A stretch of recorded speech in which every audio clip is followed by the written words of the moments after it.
ಭಗವಂತನ ಧ್ಯಾನ ಶ್ರೇಷ್ಠವಾದ ಧ್ಯಾನ. ಎತ್ತ ತಾಯಿ ತಂದೆಯರ ಧ್ಯಾನ ಶ್ರೇಷ್ಠವಾದ ಧ್ಯಾನ. ಇಲ್ಲಿ ಇಷ್ಟೊಂದು ಜನ ಕೂತಿದ್ದೀರಿ ಅವ್ವ, ಒಂದು ಸಣ್ಣ ಮನವಿ, ದಯಮಾಡಿ ನಿಮ್ಮ ಪುಣ್ಯದ ಕಿವಿಗಳಿಂದ ಕೇಳಿಸ್ಕೊಳ್ಳಿ. ಇವತ್ತು ಸಾವು ಅಂತಕ್ಕಂಥದ್ದು ಬೆನ್ನ ಹಿಂದೆ ಯಾವಾಗಲೂ ಇದೆ, ಮರೆಯಬಾರದು. ಕರ್ಮ ಅಂತಕ್ಕಂಥದ್ದು ಕೂಡ ಬೆನ್ನ ಹಿಂದೆನೇ ನಿಂತಿದೆ, ಮರೆಯಬಾರದು, ಯಾವುದೇ ಕಾರಣಕ್ಕೂ ಮರೆಯಬಾರದು. ಇವತ್ತು ನಾನು ಒಬ್ಬರಿಗೆ ಮೋಸ ಮಾಡಿದ್ರೆ ಕರ್ಮ ನನ್ನ ಬೆನ್ನ ಹಿಂದೆ ಕಾಯ್ತಾ ಇರುತ್ತೆ. ಎತ್ತವರಿಗೆ ಅನ್ನ ಹಾಕಿ ಭಗವಂತ ನಿಮ್ಮನ್ನ 100 ವರ್ಷಗಳ ಕಾಲ ಆಯುಸ್ ಕೊಡ್ತಾನೆ, ಆರೋಗ್ಯ ಕೊಡ್ತಾನೆ. ತಂದೆಗೆ ಗೌರವ ಕೊಡಿ, ಅತ್ತೆ ಮಾವಂದಿರಿಗೆ ಪ್ರೀತಿಯನ್ನ ಕೊಡಿ. ಈ ಅತ್ತೆ ಮಾವಂದಿರು ಸೊಸೆಯರನ್ನ ಗೌರವದಿಂದ ಕಾಣುವಂತಾಗಬೇಕು.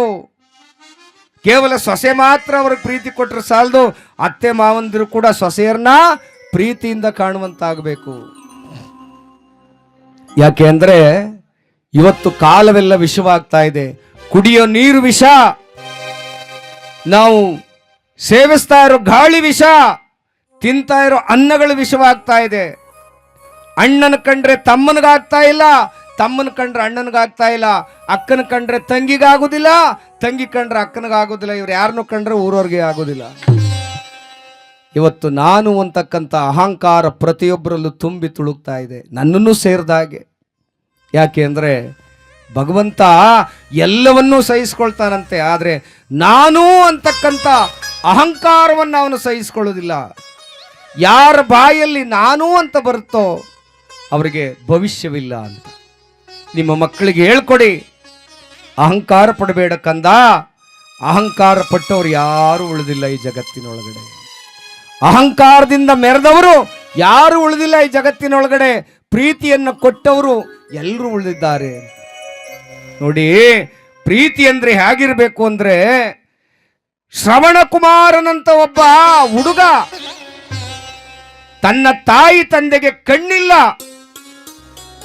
ಆ ತಾಯಿ ತಂದೆ ಕೇಳ್ತಾರಪ್ಪ, ನನಗೆ ಒಂದು ದೇವಸ್ಥಾನಗಳ ಕರ್ಕೊಂಡೋಗಿ ಆ ದೇವರನ್ನ ನೋಡೋಕ್ಕಾಗದೇ ಇದ್ರು ಮುಟ್ಟಿ ಸ್ಪರ್ಶ ಮಾಡಿ ಆ ಭಗವಂತನ ಅನುಗ್ರಹ ಪಡ್ಕೊಳ್ತೀವಿ, ಕರ್ಕೊಂಡೋಗೋ ಮಗನೇ ಎಂದಾಗ ಆ ಶ್ರವಣ ಕುಮಾರ ಅಡ್ಡೆಯನ್ನ ಕಟ್ಕೊಂಡು ಒಂದು ಕುಕ್ಕೆಯಲ್ಲಿ ಅಪ್ಪನನ್ನ, ಒಂದು ಕುಕ್ಕೆಯಲ್ಲಿ ಅಮ್ಮನನ್ನ ಕೂರಿಸ್ಕೊಂಡು ಆ ಮಹಾನುಭಾವ ಮಗ ತಂದೆ ತಾಯಿಗಳಿಗೆ ದೇವರ ದರ್ಶನ ಮಾಡಿಸ್ತಾನೆ. ಚಪ್ಪಾಳೆ ನೀಡಬಹುದು ಜೋರಾಗಿ ಎಲ್ಲರೂ ಸೇರಿ.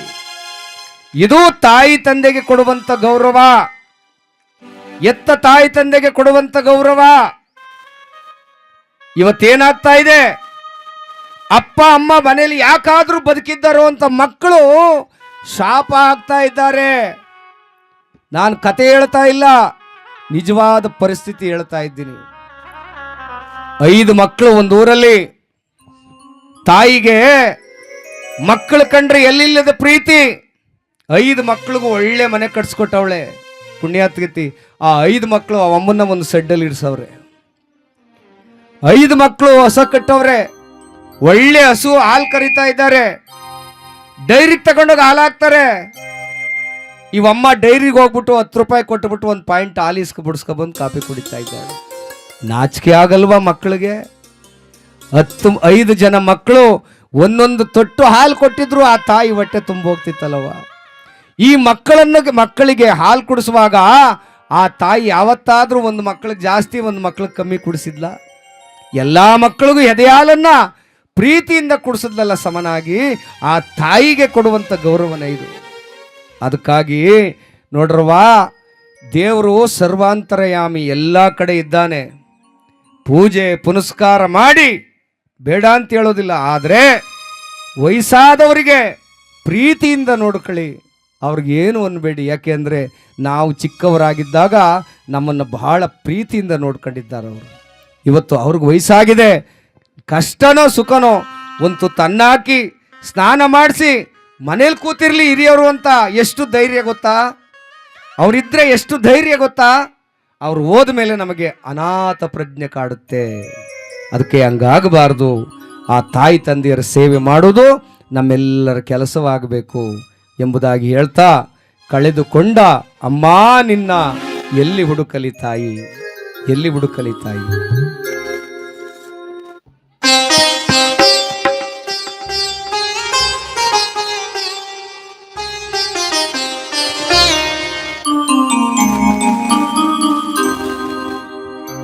ಅಮ್ಮ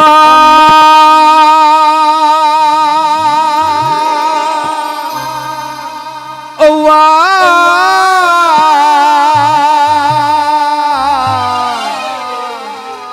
ಅಪ್ಪ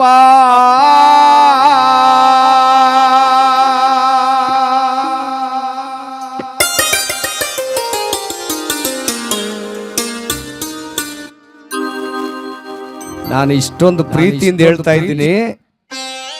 ಮಕ್ಕಳು ಅರ್ಥ ಮಾಡ್ಕೊಳ್ಬೇಕು ಅಂದ್ರೆ ನೋಡು, ಅವರಿಬ್ರು ಗೇಮ್ ಆಡ್ತಾ ನಿಂತವ್ರೆ. ಅವರು